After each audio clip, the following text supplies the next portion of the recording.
우리 신내교회를 인테리어 하는 일을 감당했던 산울 디자인의 황치환 대표께서 최근에 자기가 한 1, 2년 사이에 지었던 건물들을 전문 사진가를 좀 초청해서 사진을 찍어서 자기 회사 홈페이지에 올려야 되겠다 그러면서 우리 신내교회도 전문적인 사진 작가를 초청해서 사진을 좀 찍겠다고 그렇게 얘기를 했습니다.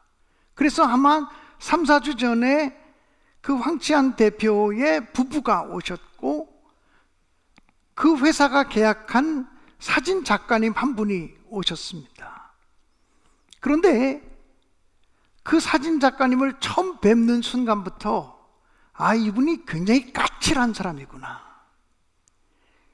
이런 느낌을 받을 정도로 그분이 아주 부드럽고 다정다감한 이미지가 없었습니다. 처음에 오자마자 그분이 이런 얘기를 했어요.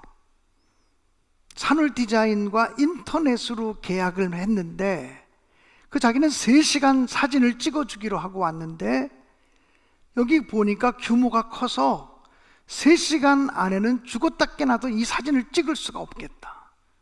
나는 기독교인도 아니고 자선 사업가도 아닌데 나보고 무조건 사진을 다 찍으라는 거냐. 그리고 처음부터 사진 한 장을 찍기도 전에 그 얘기부터 했습니다. 근데 아무튼 그분이 아침 10시부터 시작해서 오후 6시까지 식사하는 시간을 제외하고라도 7시간 이상을 우리 교회 사진을 곳곳에 다니면서 사진을 찍으셨어요.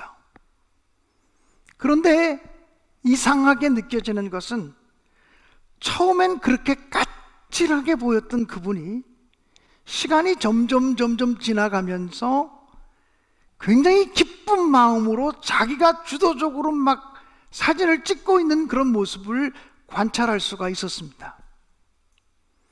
오후 6시쯤 사진 촬영을 다 마치고 이제 가시려고 하길래 제가 로비층 카페에서 그분의 얼굴을 뵙고 작가님 수고하셨습니다, 안녕히 가십시오, 이렇게 인사를 했더니 그분이 저를 보고 이렇게 말해요.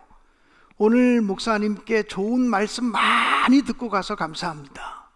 그리고 이렇게 훌륭한 목사님이 계신데 세상 사람들이 이렇게 훌륭한 목사님이 계시는 것도 모르고 교회를 비난하고 목사님들을 욕하는 것 같다고 그 말을 덧붙이고 가셨어요.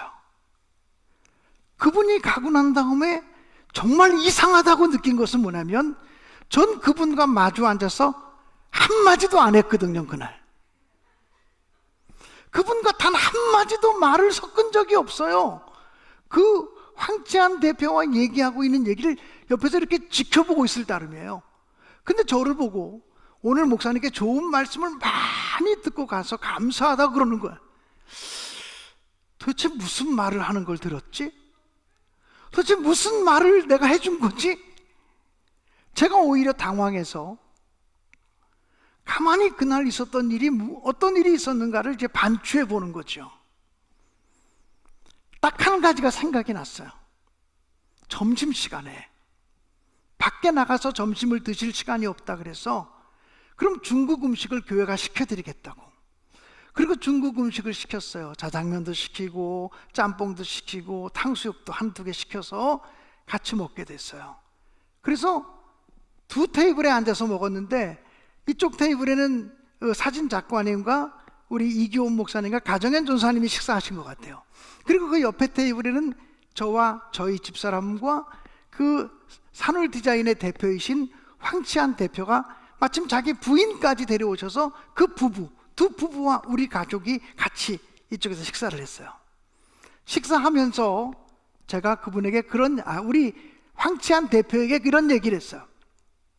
황치환 대표도 예수 믿는 사람이고 신앙인이니까 최근에 제가 우연히 동영상 하나를 보았다고. 어떤 기독교 텔레비전 매체에서 다큐멘터리 형식으로 제작한 그 동영상을 보았노라고. 그 동영상의 제목은 안녕히 계세요 하나님, 이런 제목이었고 한때는 교회를 열심히 다니던 청소년들, 한때는 교회를 열심히 다녔던 청년들이 교회를 떠나갔던 이유들, 교회 다닐 수 없게 된 이유들을 설명하기 위해서 지금은 교회를 안 나가고 있는 청년들과 청소년들을 어떻게 섭외해서 그들이 처음에는 가면을 쓰고 얘기하고 뭐 이런 이야기들이야. 내가 왜 교회를 떠나게 되었는지, 내가 왜 교회에 대해서 실망감을 느끼게 되었는지, 내가 왜 목사를 싫어하게 되었는지, 뭐 이런 얘기들을 하는 동영상이었어요. 그래서 제가 그런 동영상을 봤다는 이야기를 하면서 목사로서 그 동영상을 보고 너무 마음이 아프고 교회를 떠나간 사람들에 대해서 너무 죄송했다고, 목사가 잘못해서 교회를 떠나가게 한 것 같고 내가 부족해서 교인들을 잘못 훈련시켜서 교회를 떠나가게 한 것 같아서 너무너무 죄송한 마음이 가득했다는 이야기를 제 말로 했어요. 그랬더니 그 앞에 있는 그 황치한 대표의 부부도 예수 믿는 사람이고 또 우리 집사람도 같이 이렇게 이야기를 나누면서 요즘 우리가 매일 성경으로 잠언의 말씀을 큐티 묵상하고 있는데, 잠언에 보니까 말에 대한 교훈, 혀에 대한 교훈, 언어에 대한 교훈이 얼마나 많은지, 우리가 얼마나 말을 지혜롭게 못하는 사람인지에 대해서 반성하고 있다고, 회개하고 있다고 하는 얘기들을 서로 나눴어요. 다시 말하면 밥 먹는 동안에 우리는 짜장면을 먹으면서 신앙적인 이야기를 나누고 있었던 거예요. 그거 외에는 그 사진 작가가 저의 얘기를 들을 리가 없어요. 그런데 아마 그 얘기를 듣고 있었던 모양이에요. 그리고는 가시면서 오늘 목사님께 좋은 말씀을 많이 듣고 가서 감사합니다. 그리고 이렇게 훌륭한 목사님도 계신데 세상이 이렇게 훌륭한 목사님 계신 거를 모르고 교회를 욕하고 목사들을 욕하는 거 아닌가 싶다고 그런 얘기를 하고 가셨어요. 그분이 가고 나서 이런 생각을 했어요. 말 조심해야겠다. 정말 대화할 때 정말 조심해야 되겠다. 예수 믿지 않는 사람들이 우리의 대화를 다 지켜보고 있구나. 내가 직장에서 대화를 나눌 때 직장에 있는 사람들이 적어도 내가 교회 다니는 사람이라는 거 아는 사람들이 많을 거 아니에요. 그 사람들이, 예수 믿는 사람들이 직장 생활을 어떻게 하는지, 직장에서 짜증나고 스트레스 받는 일이 생길 때 어떻게 대처하는지, 분노가 일어날 때 어떻게 표현하는지, 이런 것들을 다 지켜보고 있구나, 이런 생각을 했어요. 우리가 만나는 우리 친구들 가운데 예수 믿는 사람도 있지만 예수 안 믿는 사람도 있고, 한때는 교회를 다니던 사람이 지금은 교회를 안 다니는 사람도 있고, 우리 주변에 그런 사람들이 얼마나 많아요. 그들이 나하고 편하게 얘기하는 것 같아도 사실은 예수 믿는 사람들은 어떻게 얘기하나, 예수 믿는 사람들은 이럴 때 어떻게 반응하나, 이런 것들을 다 지켜보고 있구나라고 하는 생각을 했어요. 우리가 종종 택시를 타잖아요. 택시를 타서 교회 얘기도 하고 목사 얘기도 하고 뭐 아무개 권사님이, 아무개 집사님이, 아무개 장로님이 뭐 이러고 얘기를 해요. 그런데 그 이야기를 택시 운전기사가 듣고 있는 거거든요. 그런데 택시 운전기사 하시는 분들에게 물어보면 예수 믿는 사람들이 제일 까다롭대, 예수 믿는 사람들이 제일 이기적이래, 예수 믿는 사람들이 제일 까탈스럽대. 우리 얘기를 다 듣고 나서 저 사람 예수 믿는 거 뻔한데, 교회 다니는 거 아는데, 우리의 모습이 교회 다니는 사람으로서, 예수 믿는 사람으로서 세상 사람들이 기대하는 그 기대에 못 미친다고 하는 얘기를 하는 경우들이 얼마나 많습니까?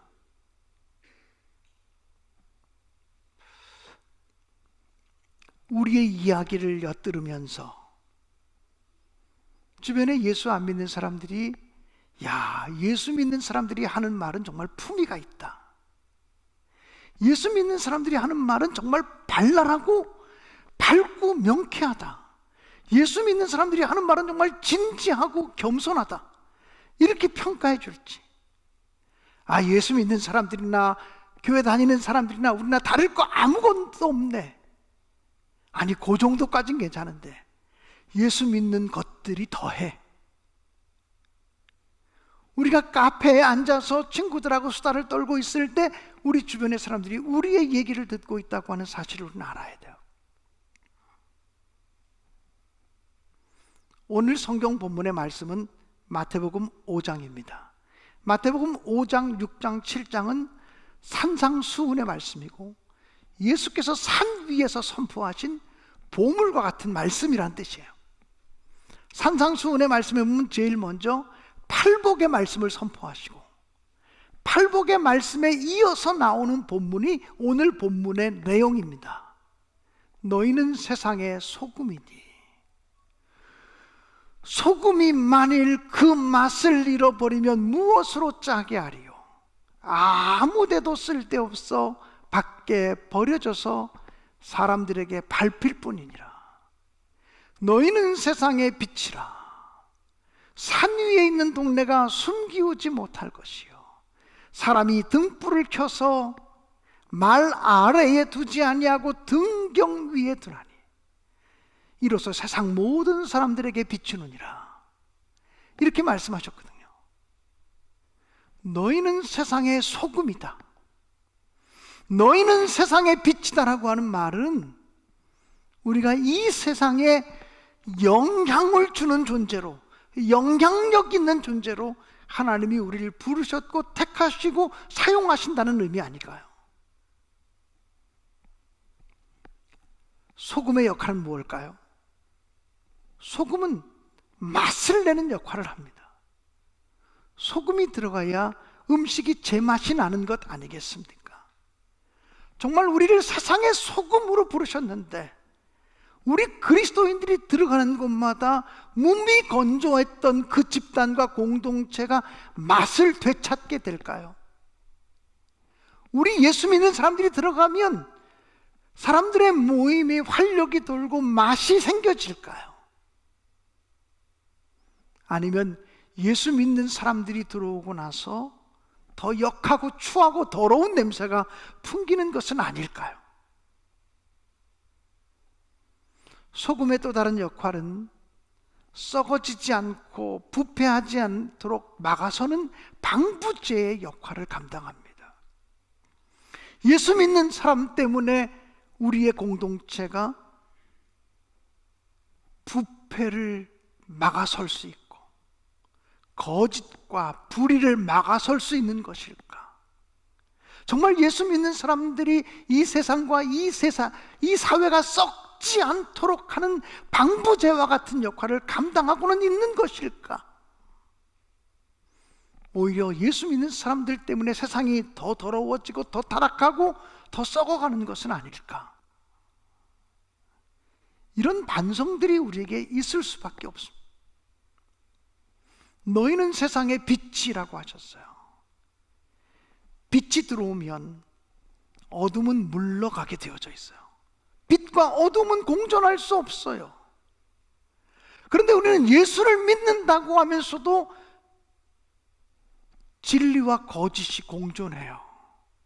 참과 거짓이 공존해요. 교만과 겸손이 공존하는 삶을 살아가는 것은 아닐까? 정말 우리가 빛으로 부름받았으면 우리가 가는 곳마다 그 공동체마다 어두운 요소들이 사라지고 밝고 긍정적인 것들이 솟아올라야 되는데 우리가 그렇게 살고 있지 못하는 것은 아닐까? 이런 반성들이 갑자기 그 사진 작가를 만나고 나서부터 이 한 달 사이에 저희 마음속을 떠나지 않고 파고드는 질문입니다. 사랑하는 여러분, 어떤 사회학자가 이야기한 이야기를 들어보니까 아무리 내성적인 사람이라도 한평생을 살아가면서 10,000명 이상에게는 영향을 끼치며 살아간다고 얘기하더라고요. 아무리 조용하고 아무리 내성적인 사람이라도 한평생을 살면 10,000명 정도의 사람에게는 영향력을 미치는 삶을 살 수밖에 없다. 그러니 저같이 목사로 부름받은 사람, 말하는 직임을 받고 있는 사람은 그보다 훨씬 더 많은 사람들에게 직간접적으로 좋든 나쁘든 영향을 끼치며 살아가야 될 거 아니에요.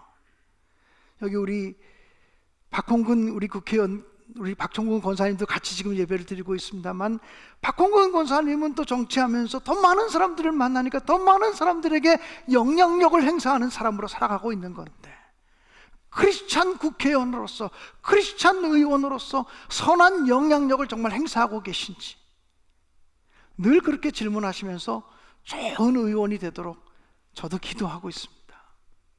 사랑하는 여러분, 우리가 집사 때보다는 권사 때, 또는 권사 때보다는 장로가 되면 더 많은 사람들에게 영향력을 미치는 사람으로 쓰임받는 거니까 정말 조심하고, 정말 내가 품위 있는 언어 생활을 하는지 돌아봐야 된다고 저는 분명히 믿습니다. 사랑하는 여러분, 우리나라 최초의 동시통역사라고 할 수 있는 최정화 교수라는 분이 계십니다. 그 최정화 교수님이 쓴 책 가운데 엔젤 아우라라고 하는 책이 있습니다. 엔젤 아우라. 여러분, 아우라라고 하는 말이 뭐죠? A-U-R-A. 아우라라고 하는 말이 그 사람에게, 어떤 사람에게 풍겨나오는 이미지, 이런 걸 아우라라고 하더라고요. 광채, 후광, 아우라. 아, 내가 아우라가 있지 뭐 이렇게 살아서 되겠어? 그 아우라입니다. 근데 이 최정화 교수는 엔젤 아우라라고 하는 책에서 이런 얘기를 하죠. 자기가 역사 속에 성공한 사람들을 연구해 보니까 성공한 사람들은 돈이 많거나 권력이 많거나 지식이 많거나 능력이 많은 사람들이 아니라 엔젤 아우라를 가지고 있는 사람들이다. 긍정적인 영향력, 선한 영향력을 가지고 있는 사람들이었다고 이야기를 했습니다. 적어도 예수 믿는 사람들, 빛으로 부름받고 소금으로 부름받은 저와 여러분은 선한 영향력을 행사하는 사람으로 부름받은 것 아니겠습니까? 정말 우리가 선한 영향력을 행사하며 살아가고 있을까? 오늘 성경 본문인 마태복음 5장 16절은 이렇게 이야기를 합니다. 이같이 너희 빛이 사람 앞에 비치게 하여 그들로 너희 착한 행실을 보고 하늘에 계신 너희 아버지께 영광을 돌리게 하라. 예수 믿지 않는 사람들이, 예수 믿는 사람들이 기도하는 모습 가지고 감동받지 않아요. 예수 믿는 사람들이 뭐 방언 기도하는 것 때문에 감동받지 않아요. 예수 믿는 사람들이 주일날 예배 이것도 봉사하고 저것도 봉사하는 것 때문에 감동받지 않아요. 예수 믿는 사람들이 예수 믿지 않는 사람들에게 영향력을 행사하고 감동을 줄 수 있는 것은 그들의 착한 행동이라는 거예요. 그들의 믿음이 아니라, 그들의 신념이 아니라, 그들의 교리적인 신념이 아니라 그들의 착한 행실, 그것이 예수 믿지 않는 사람들에게 선한 영향력으로 나타날 수 있고, 예수님께서는 산상수훈의 말씀을 통해서 저희로 너희 착한 행실을 보고 하늘에 계신 너희 아버지께 영광을 돌리게 하라고 말씀하고 있는 줄로 믿습니다. 사랑하는 여러분, 그러므로 예수 믿는 사람답게 여러분이 만나고 있는 사람들, 또 여러분이 만나고 있는 공동체, 여러분이 만나고 있는 직장의 사람들, 여러분이 만나고 있는 친구들의 모임, 그 속에서 착한 행실을 통해서 선한 영향력들, 긍정적인 영향력들, 엔젤 아우라를 드러내는 그런 믿음의 사람들로 쓰임받게 되어지기를 주님의 이름으로 간절히 축원합니다. 설교를 마무리하면서 최근에 보았던 그 동영상 얘기를 조금 더 하겠습니다. 그 동영상의 제목은 안녕히 계세요 하나님입니다. 교회를 떠날 수밖에 없는 청년들, 교회를 떠날 수밖에 없는 청소년들이 하나님께 인사하고 교회를 떠나는 거예요. 안녕히 계세요, 하나님. 그 아이들에게, 그 청년들에게 왜 교회를 떠나게 되었느냐고 물으니까 교회는 사랑으로 가득해야 되잖아요. 근데 교회 가보니까 사랑이 없어요. 이렇게 얘기하는 청소년들이 있었습니다. 교회 갔더니요, 청년들만 부려먹어요. 교사로 부려먹고, 성가대로 부려먹고, 찬양대원으로 부려먹고, 주일날이 더 힘들어요. 견딜 수가 없어요. 그래서 힘들다고 말하면 네가 그게 뭐가 힘드니라고 얘기해요. 너 믿음이 없어서 그래. 그렇게 얘기해요. 그래서 상처받고 나왔다는 거예요. 어떤 청소년은 이렇게 얘기했어요. 이게 성경에 기록된 공동체가 맞나? 이 교회라고 하는 공동체가 정말 성경이 이야기하는 공동체가 맞는 걸까? 어떤 청년은 울면서, 지금 교회 안 나가는 청년이죠, 울면서 이렇게 이야기를 했어요. 자기는 하나님을 정말 사랑하는데, 하나님을 너무나 사랑하는데 교회만 가면 사람들의 말 때문에 상처를 받아서 교회를 계속 다니면 그토록 사랑하는 하나님마저 버릴까 봐 교회를 떠날 수밖에 없었다고. 교회를 계속 다니면 하나님마저 버릴까 봐 내가 교회를 떠날 수밖에 없었다고 울면서 고백을 했어요. 교회 돌아가고 싶지만 다시 돌아갈 수 없는 곳이라고 얘기를 했어요. 교회에서 상처받은 말들을 적어보라 그랬더니 포스트잇 하나를 줬는데 수백 명의 아이들이 수백 가지의 포스트잇을 붙여놨어요. 교회에서 상처받은 말들을. 예수님께서 하신 말씀 중에 내게 오는 소자 중에 지극히 작은 자 하나라도 실족하게 하거든, 즉 내게 오는 작은 자라도 걸려 넘어지게 하거든 차라리 그 목에 연자 맷돌을 메고 깊은 바다에 던지우는 것이 낫다고 했어요. 전도하는 것도 소중하지만 내가 품이 없고 절제되지 못하고 사려 깊지 못한 언어를 사용함으로 한 사람에게 상처를 주는 것, 그래서 그 사람에게 그 상처를 극복하지 못해서 교회를 떠나가게 하는 것이라면 우리가 얼마나 하나님 앞에 큰 죄를 짓고 있는 것일까? 이런 반성을 우리 주님 앞에서 오늘 했으면 좋겠다는 마음에서 이 설교를 준비했습니다. 이 설교를 준비하면서 제가 교육전도사 시절 25살 때, 그러니까 지금부터 한 37, 8년 전에 일이 떠올랐어요. 어떤 일이 있었냐면 우리 교회 학생들 가운데 하나는 고등학교 한 3학년쯤 됐고 하나는 고등학교 1학년쯤 됐어요.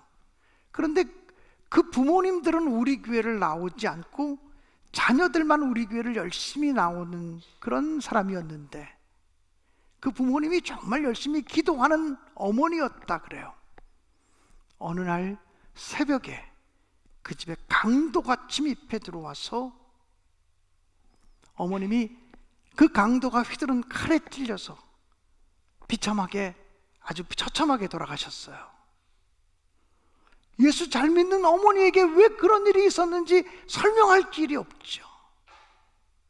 때를 따라 우리가 하나님을 믿다 보면 설명할 수 없는 일들이 생겨질 때도 있어요. 이 아이들이 교회 안 나오면 어떡하지? 그런데 그 두 남매가 교회를 열심히 나오는 거예요. 너무나 기특하게 느껴졌어요.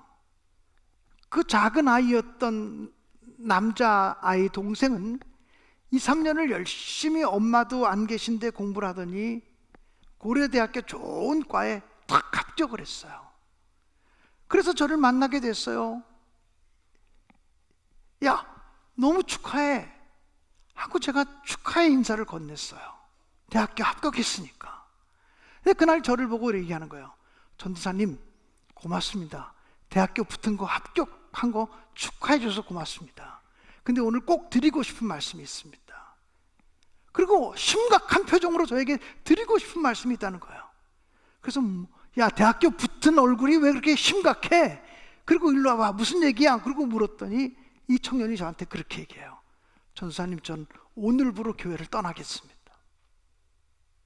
아니, 왜 갑자기 무슨 일이야? 어머니가 그렇게 돌아가셨어도 너 인내하면서 이겨내기면서 3년을 열심히 교회를 다녔는데 그게 무슨 일이야? 그랬더니 그 청년이 그런 얘기를 했어요. 어머니가 칼에 찔려 돌아가셨는데, 그리고 그것을 이겨내면서 교회를 다녔는데, 교회 와서 사람들이 툭툭 던지는 말은 어머니가 찔렀던 그 칼보다 더 무서웠다고. 나는 어머니가 찌른 칼보다 더 무서운 그 칼에 찔리면서 몇 년을 참아왔다고. 우리 어머니가 늘 살아생전에 내가 죽어도 교회는 열심히 다녀라, 내가 죽어도 교회는 열심히 다녀라, 늘 그 말을 유언처럼 했기 때문에 내가 교회를 다닐 수밖에 없었는데, 이제 내가 대학생이 되었는데 이제 내 스스로 방황의 길을 좀 떠나보겠다. 내 마음의 상처가 치유되어질 때 다시 교회로 돌아오겠노라고. 아무리 말려도 아무리 붙잡아도 되지 않았어요. 저는 그 청년의 손을 붙들고 축복하며 보내줬어요. 갑자기 설교를 준비하는데 그 청년의 얼굴과 이름이 떠올랐어요. 강호철. 강호철이었지. 그리고 그분이 지금 뭘 하는가 수소문해 보았어요. 어느 대학교 교수로 있더라고요. 저보다 나이가, 내가 25살 때 대학교 1학년이 된 거니까 5, 6살 저렇게 차이가 안 나니까 이제는 50대 56, 7살 때는 시니어 교수겠죠. 아직도 교회 안 다니고 있다고. 그 누나는 지금도 열심히 교회 다니고 동생 교수를 위해서 기도할 뿐인데 아직도 교회를 다니고 있지 않다는 얘기를 들었어요. 어머니가 칼에 찔려 돌아가셨을 때, 강도에게 피살되어 돌아갔을 때에도 이겨냈던 믿음인데, 교인들이 교회에서 함부로 하는 말, 배려 없고 사려 없이 하는 말들, 절대되지 못한 언어들, 품위 없는 말들 때문에 교회를 떠나가는 사람들을 보면서 정말 우리가 천도도 못하는데 사람마저 실족시켜서 교회를 떠나가게 하는 사람으로 지금 사용되고 있는 것은 아닐까. 빛으로 소금으로 주님은 우리를 부르셨는데 빛이 되기는커녕 소금이 되기는커녕 정반대되는 길을 걷고 있는 것은 아닌가, 이런 두려운 마음을 품게 되었습니다. 그러면서 하나님 도대체 어떻게 해야 됩니까? 하나님 도대체 어떻게 해야 돼요? 아무리 조심하겠다고 결심해도 내가 부족한 것을 너무나 잘 알기 때문에 또 그런 일들이 우리 삶 속에 얼마든지 펼쳐질 수 있는데 어떻게 해야 돼요? 이렇게 묻고 물으면서 설교를 준비하는데 어거스틴이 하신 말씀이 생각이 났어요. 4세기와 5세기 때, 그러니까 300년과 400년 그 시기를 거쳐 사셨던 성 어거스틴, 그 어거스틴이 요한 1서를 강해하면서 이렇게 말씀했어요. 하나님을 사랑하여라. 그리고 그 다음은 맘대로 하라. 하나님을 사랑하여라. 그 다음은 맘대로 하라. 여러분, 이게 무슨 말입니까? 하나님을 진심으로 사랑한다면,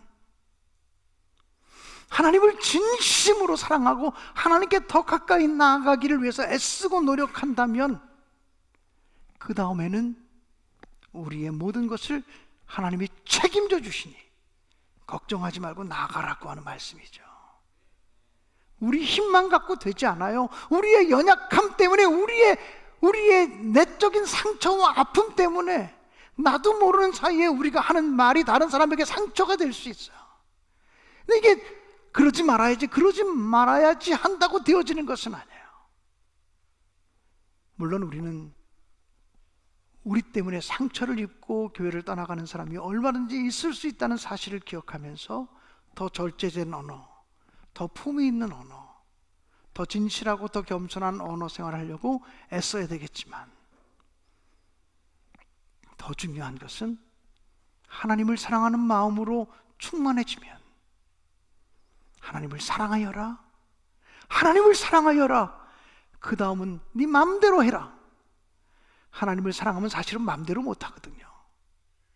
하나님을 사랑하면 내 마음대로 말할 수도 없고 내 마음대로 행동할 수도 없고, 하나님을 정말 사랑하면 시간이 지나가면 지나갈수록 하나님 보시기에 합당한 사람으로 변화될 수밖에 없거든요.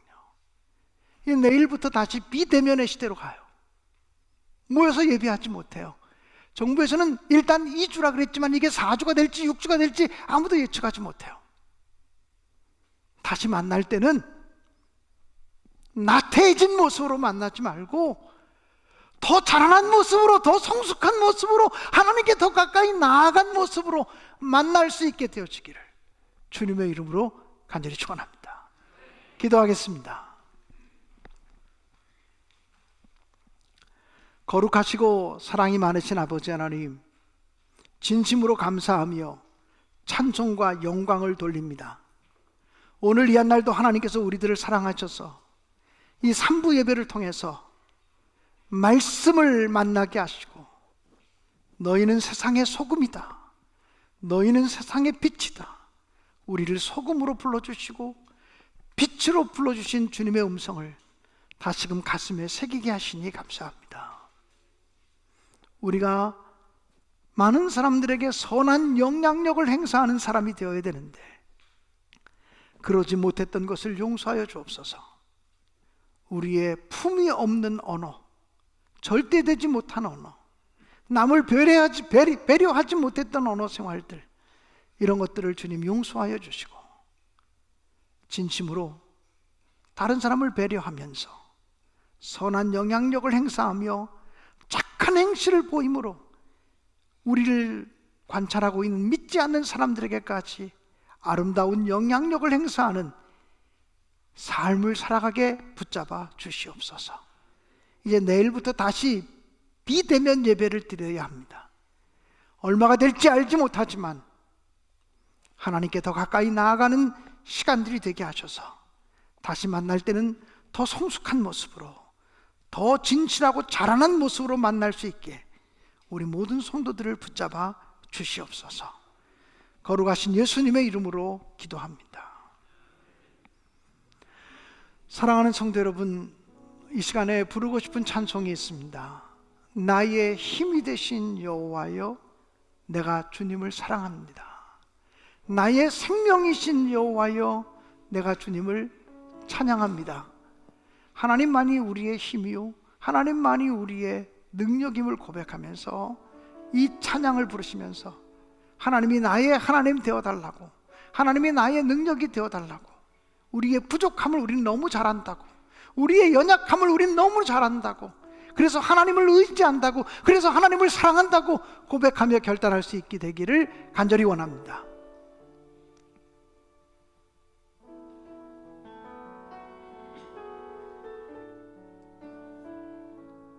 나의 힘이 되신 여호와, 내가 주님을 사랑합니다.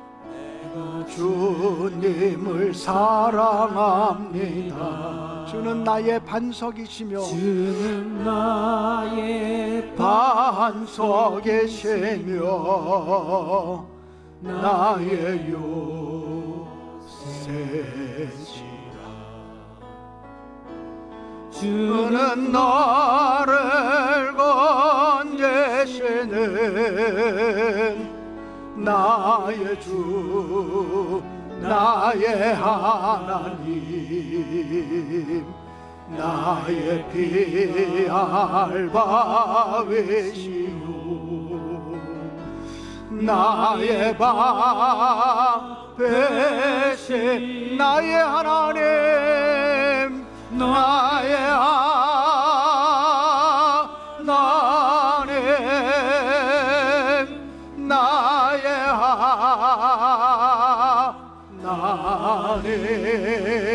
하나님 구원의 보혜시오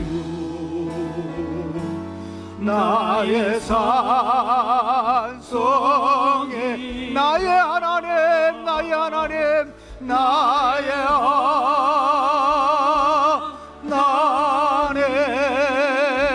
하나님 나의 하나님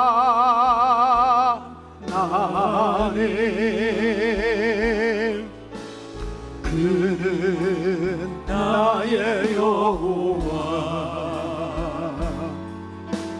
나의 구세 우리 다 함께 일어나서 나의 생명이신 여호와여 생명이신 여호와여 내가 주님을 찬양합니다 내가 주님을 찬양합니다 주는 나의 사랑이시며 나의 의지시라 주는 나를 애끄시요 주의 길 인도하시며 나의 생의 목자 되시니 내가 따르리라 내가 따르리 나의 하나님 나의 하나님 나의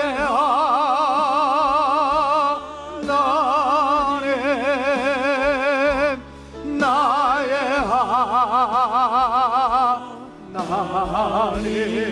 하나님 생명의 면류관으로 내게 씌우소서 내게 씌우소서 나의 하나님 나의 하나님 나의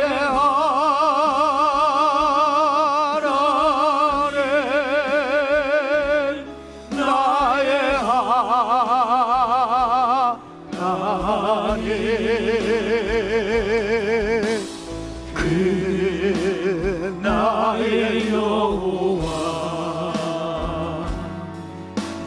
나의 구세 나의 하나님 나의 하나님 나의 하나님 나의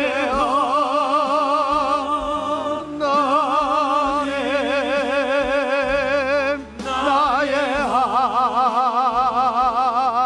하나님 생명의 면류관으로 생명의 면류관으로 내게 씌우소서 내게 씌우소서 나의 하나님 나의 하나님 나의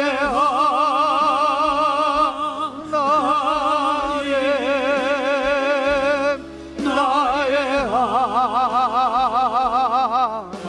하나님 그는 나의 여호와 그는 나의 여호와 나의 구세주 나의 구세주 마지막 두 단만 더 합시다 나의 하나님 나의 하나님 나의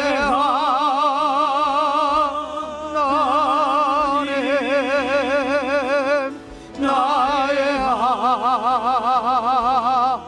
하나님 그는 나의 여호와 그는 나의 여호와 나의 구